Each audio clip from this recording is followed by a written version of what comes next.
শহরের জ্যাম এবং লাইফের প্যারা থেকে বাঁচতে আমাদের কাছে এখন বেস্ট রিফ্রেশমেন্টের নাম দেখিতে সোনার নাগর গো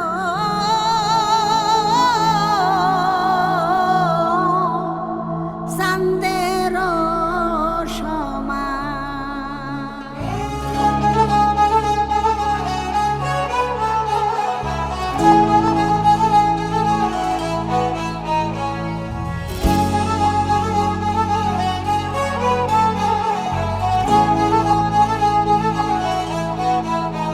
হাউসবোটের লাক্সারি বিছানায় পস্ট লুক নিয়ে বসা ভাইবটা এমন যেন আমরা ডিরেক্ট টাইটানিক সিনেমার শুটিং করতে আসছি।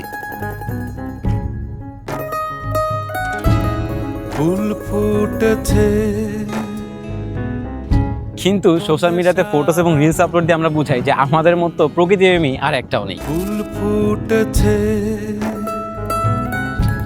অথচ ক্যামেরার অ্যাঙ্গেলটা 2 ইঞ্চি ঘোরালেই দেখা যায়। আমাদের লাক্সারিয়াস বোটের পিছনে প্লাস্টিকের বোতল আর চিপসের প্যাকেট সাঁতার কাটতেছে। কত যে আপন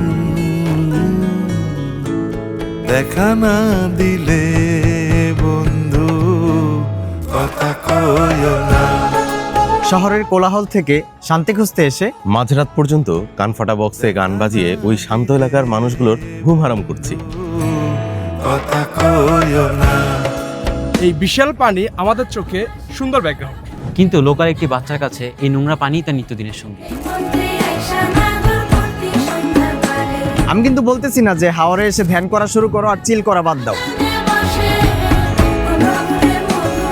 কিন্তু লাখ টাকা খরচ করে ট্রিপে এসে ময়লাগুলো প্রপারলি ডিসপোজ করা বা স্পিকারের ভলিউম কমানো কিন্তু রকেট সায়েন্স না, চাইলেই পারা যায়, শুধু দরকার একটু সদ ইচ্ছা।